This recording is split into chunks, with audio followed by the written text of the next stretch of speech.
नमस्कार, कहानी बैरल में आपका स्वागत है। लीजिए पेश है फकीर मोहन सेनापति द्वारा लिखित कहानी रेवती।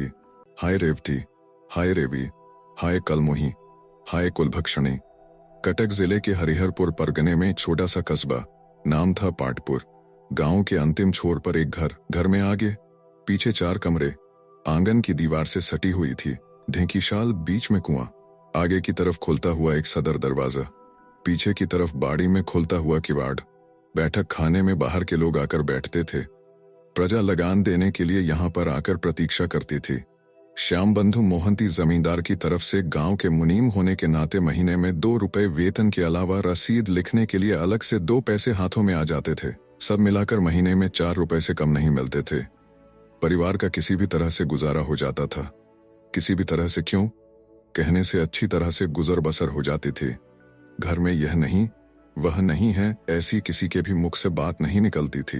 बाड़ी में साग भाजी के अतिरिक्त मुनगा के 2 पेड़, घर में साल भर दूध देने वाली 2 गाय। जब भी ढूंढो थोड़ा सा दूध, थोड़ी सी लस्सी हांडी में चिपकी हुई मिल ही जाती थी। गोबर की छोटी छोटी थेपड़ियां बनाती हुई एक बुढ़िया। जलाने के लिए लकड़ी खरीदने की कोई आवश्यकता नहीं। जमींदार द्वारा दी हुई 3.5 बीघा जमीन खेती करने के लिए। घर में धान न तो अधिक होता है और न ही कम। श्याम बंधु एक सीधे सादे इंसान थे। प्रजा उनका मान सम्मान करती थी। प्रजा उनको दिल से चाहती थी। पहला फुसलाकर घर घर घूमकर वह प्रजा से लगान वसूली का काम करते तथा 4 अंगुली चौड़े तालपत्र पर रसीद लिखकर छप्पर पर लटकाकर चले जाते थे। जमींदार का पदा आने से लगान नहीं देने वालों के साथ मारपीट करते थे। उसको हुक्का पानी का पैसा देकर उन्हें लौटा देते थे। श्याम बंधु, उनके परिवार में 4 जन थे, पति पत्नी, बूढ़ी माँ और 10 साल की छोटी लड़की। लड़की का नाम था रेवती।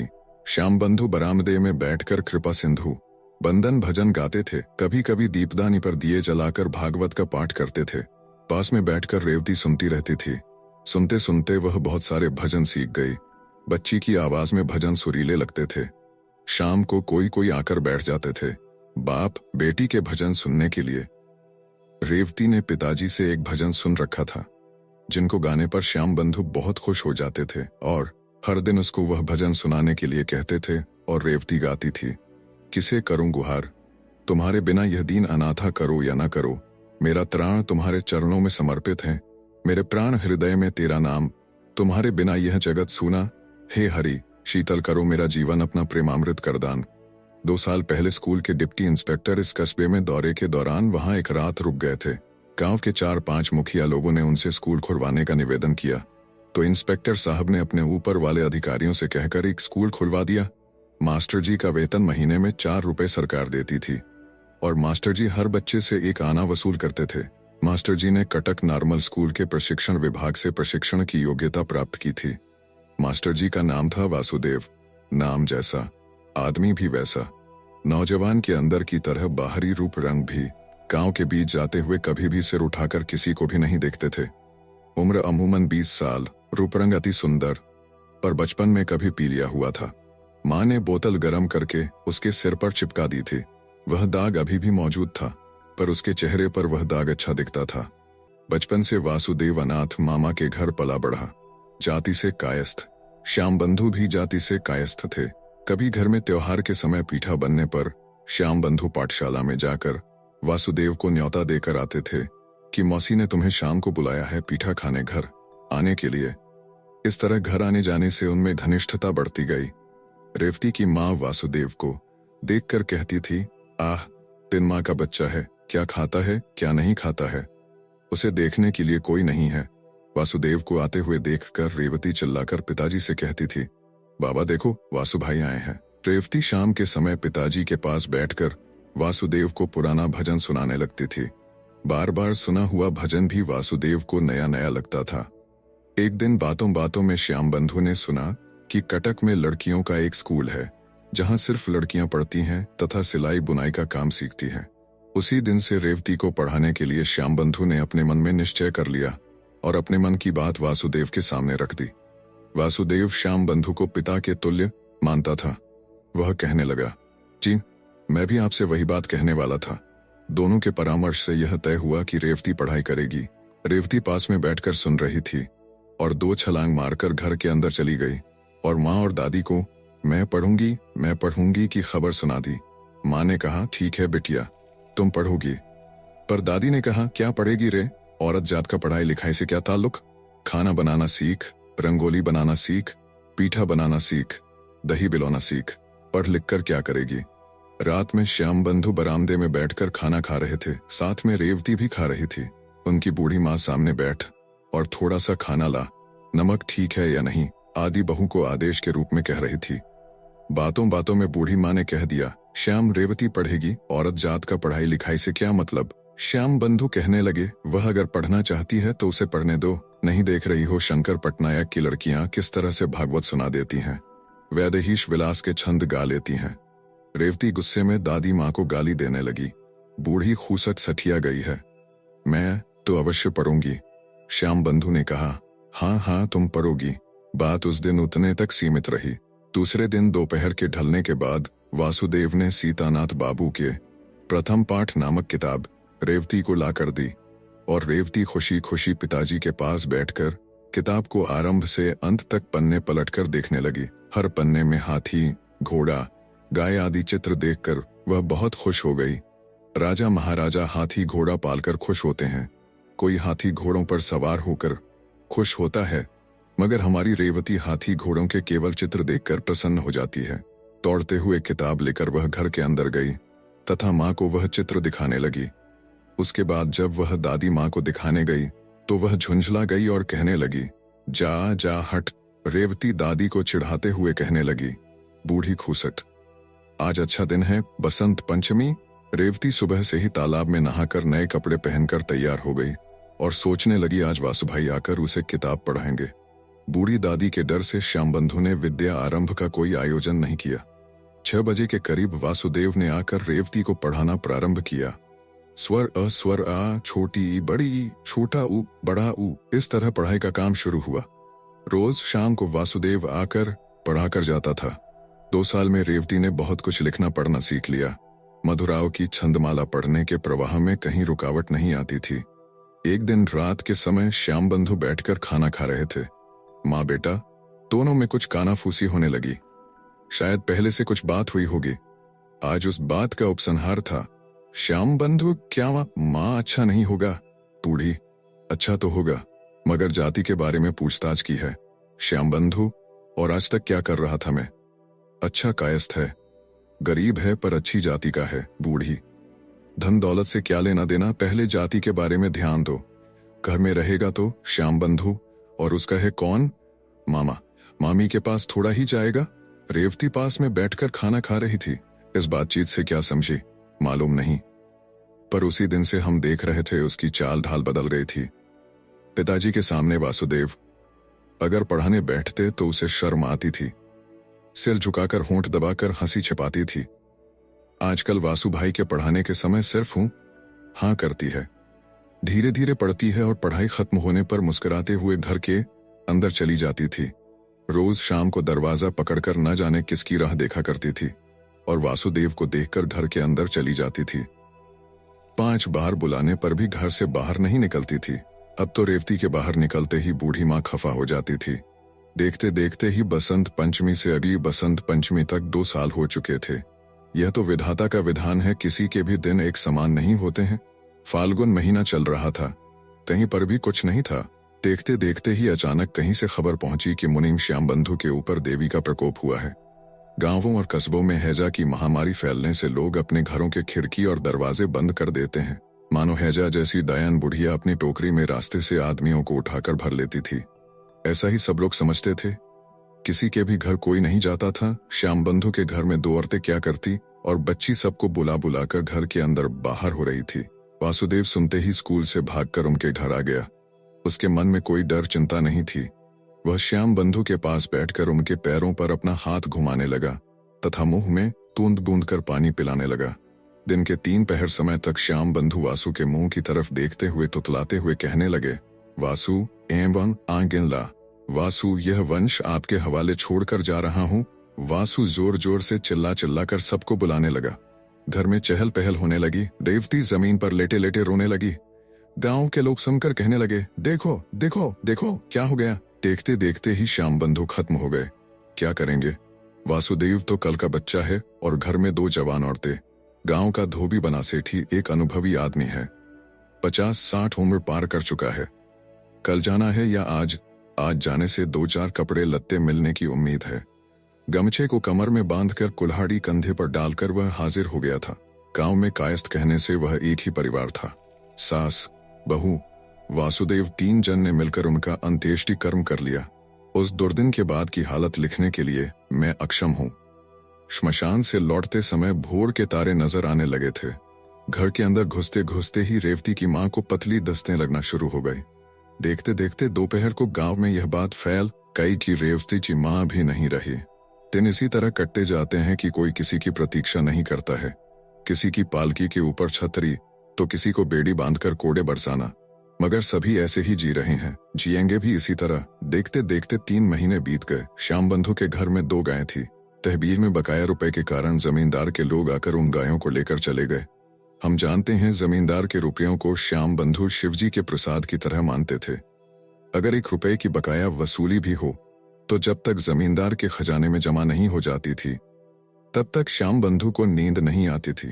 भले श्याम बंधु के ऊपर कर्ज होना हो, मगर 2 दुधारू गांव के ऊपर जमींदार की पहले से ही नजर थी। इसके अलावा खेती करने के लिए जो 3 बीघा जमीन जमींदार ने उनको दी थी वो वापस ले ली। इसलिए खेतीहर मजदूर क्यों रहेंगे। होली पूर्णिमा के दिन वे मजदूर वहां से चले गए। 2 बैल थे, 1750 रुपए में बेच दिए गए।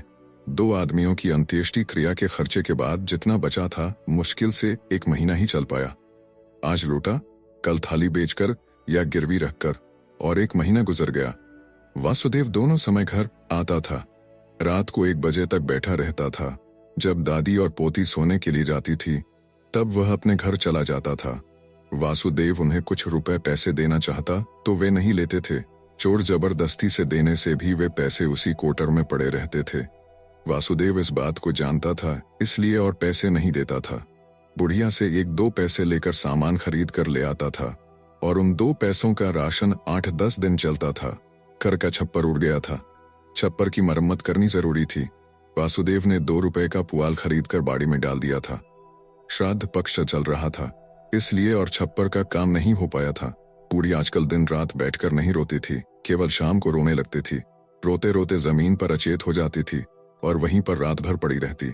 रेवती सिसकते सिसकते वहीं पर लेट जाती थी। बूढ़ी को आंखों से दिखाई देना कम हो गया था।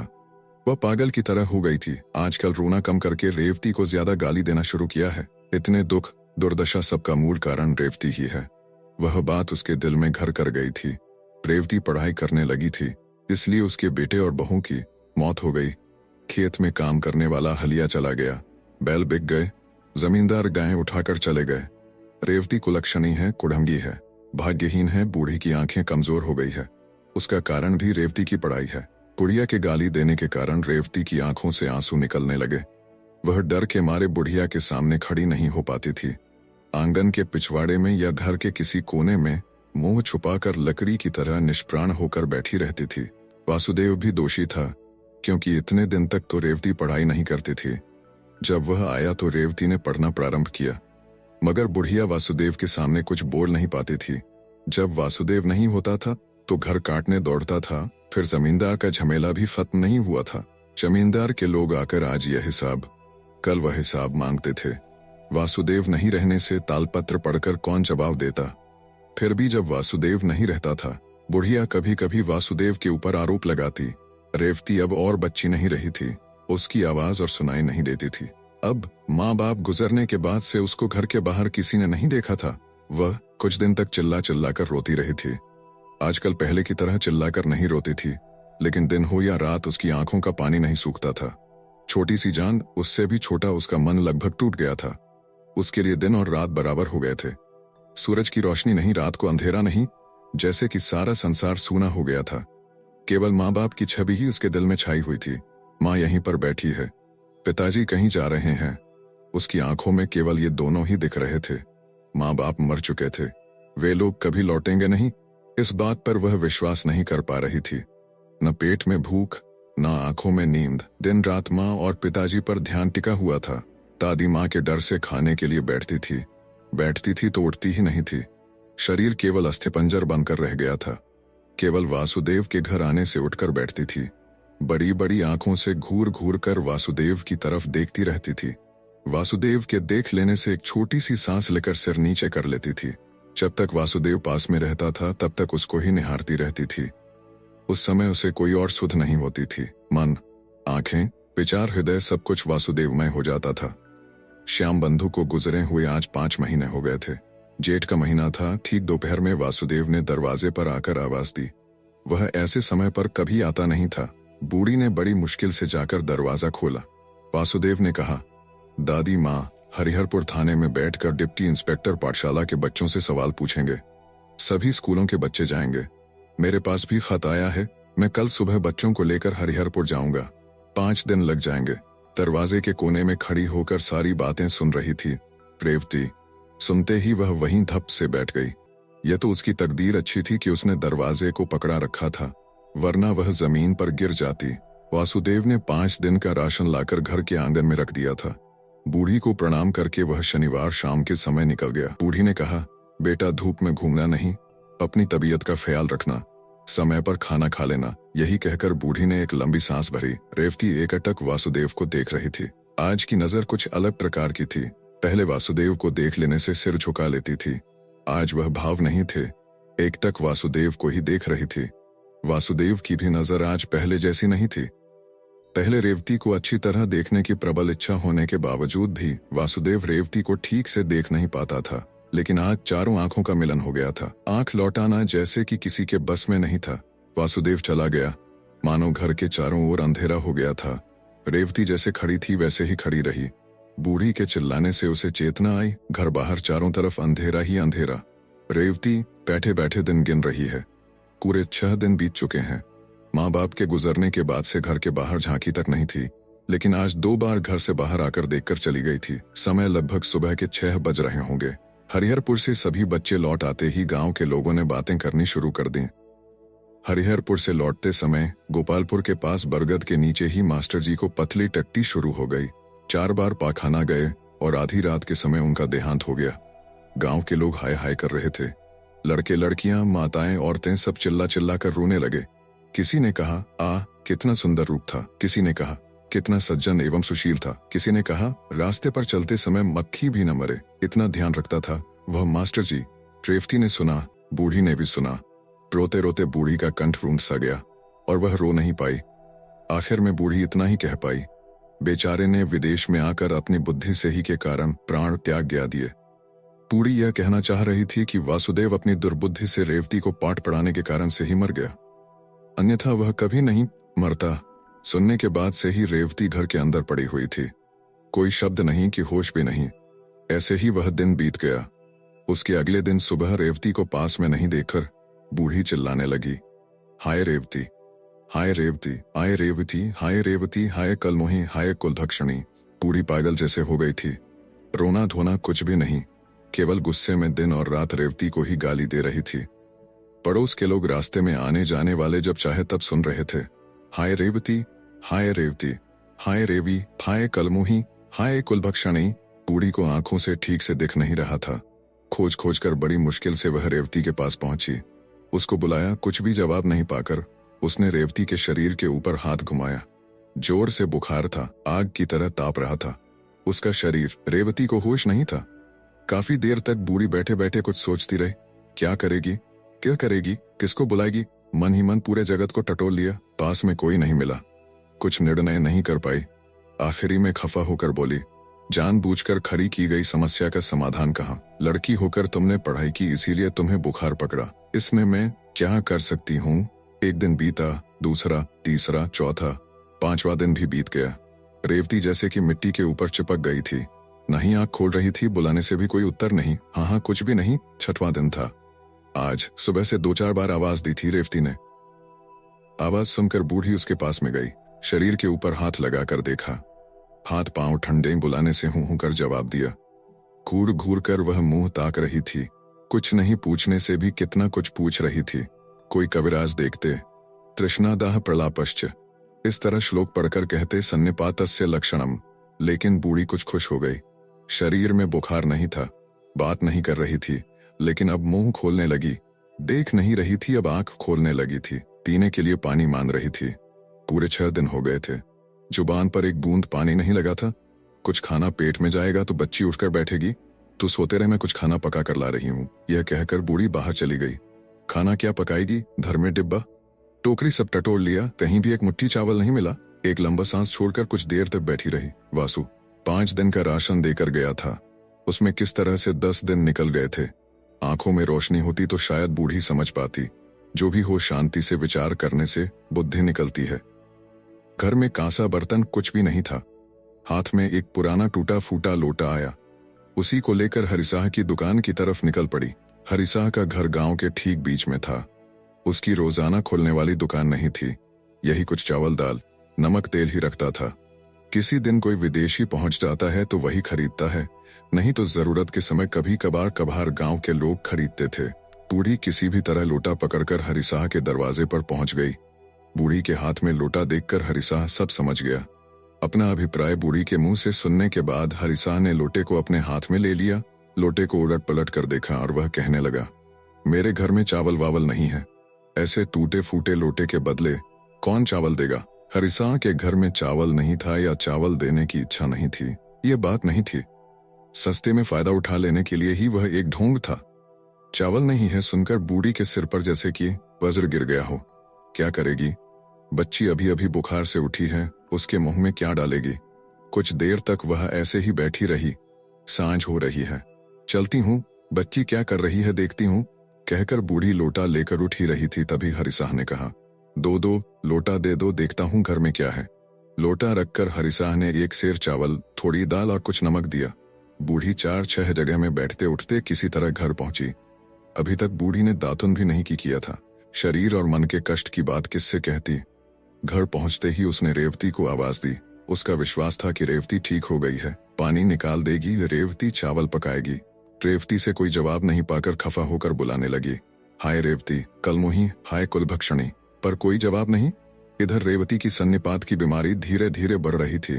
भयानक दर्द, शरीर में जैसे आग निकल रही थी। जुबान सूख गई थी। भयंकर प्यास से जुबान जैसे कि अंदर खींची जा रही हो। ठंडी जगह में रहने की इच्छा हो रही थी। लुढ़कते लुढ़कते बाहर आ गई, फिर भी अच्छा नहीं लगा। धर के पिछवाड़े जाकर चबूतरे पर बैठ गई। दिन ढल रहा था, हवा बह रही थी। दीवार से वह सटकर बैठ गई और पिछवाड़े वाले बगीचे की तरफ देखने लगी। यहीं पर पिछले साल पिताजी ने केले का पौधा लगाया था, उस पर फूल आने लगे हैं। 2 साल पहले माँ ने एक अमरूद का पौधा लगाया था। कितनी खुश होकर रेवती ने कुएं में से पानी निकालकर उसमें डाला था। कितना बड़ा हो गया है वह पेड़, फूल आ गए हैं। उस पेड़ को देखकर उसे माँ की याद आने लगी। उसकी बुद्धि स्थिर हो गई और मन चंचल हो गया। लगातार बीती हुई सारी घटनाएं एक एक कर याद आ रही थी। माँ की आनंदमयी मूर्ति आंखों से ओझल नहीं हो पा रही थी। सांझ बीतकर रात हो रही थी। पेड़ के नीचे से, पत्तों के बीच से अंधेरा निकलकर पिछवाड़े वाले बगीचे में भर गया। आंखों को कुछ दिखाई नहीं दे रहा था। आकाश की ओर देखने लगी। सांझे तारे में से धक धक होकर उजाला निकल रहा था। एक ध्यान से रेवती उस तारे की तरफ अपलक देख रही थी। धीरे धीरे तारे का आकार बढ़ता जा रहा है, चक्र के जैसा दिखाई देने लगा, और बड़ा और उजाला। आह, ये किसकी तस्वीर है? तारे के अंदर शांतिदायनी, प्रेममयी, आनंदमयी माँ की अभिमूर्ति बैठकर प्यार से अपनी गोद में आ जाने के लिए बुला रही है। मानो हाथ की रेखाओं से 2 किरणें आगे बढ़ा दी माँ ने। वे दोनों किरणें उसकी आंखों को छूते हुए हृदय के अंदर प्रवेश कर गई। उस अंधेरे में और कोई शब्द नहीं, केवल सांसों की ध्वनि और प्रबल होती जा रही थी। वह ध्वनि और लंबी सांस और लंबी। आखिर में 2 बार मामा का उच्चारण सुनाई दिया। फिर पूरी बाड़ी निस्तब्ध। नीरव बूढ़ी ने खिसकते हुए जाकर रेवती के सोने की जगह को देखा। वहां पर कोई नहीं था। पूरा घर, बाहर आंगन, ढेंकी शाल, कहीं नहीं थी रेवती। वह सोचने लगी, ठीक हो गई है रेवती। शायद घर के पीछे बगीचे में घूम रही होगी। वही गुस्से वाली पुकार, हाय रेवती, हाय रेवती, हाय रेवी, हाय कलमोही, हाय कुलभक्षणी। थपथपाते हुए वह घर के पिछवाड़े की तरफ गई। वहां एक चबूतरा था जो कि जमीन से 2 हाथ ऊंचा था और 2 हाथ चौड़ा था। उस पर पड़ी हुई थी वह। कलमोही, तू यहाँ बैठी है, यह कहकर वह उसके शरीर पर हाथ लगाने लगी। शरीर में हाथ लगाते ही बूढ़ी चौंक गई और एक बार अच्छी तरह से पैर से सिर तक हाथ घुमाया। नाक में हाथ रखकर एक उत्कट शब्द किया और उतने में ही चबूतरे से नीचे गिरने का धड़ाम सा एक शब्द। श्यामबंधु महांती के परिवार के किसी भी सदस्य को उस दिन के बाद और दुनिया वाले नहीं देख पाए। रात के प्रथम प्रहर में पड़ोसियों ने केवल इतना ही सुना था, हाय रेवती, हाय रेवती, हाय रेवी, हाय कलमुही, हाय कुलभक्षणी। आप सुन रहे थे कहानी बैरल से फकीर मोहन सेनापति द्वारा लिखित कहानी रेवती। वीडियो पसंद आया तो इसे लाइक करिए और चैनल को भी सब्सक्राइब कीजिए। धन्यवाद।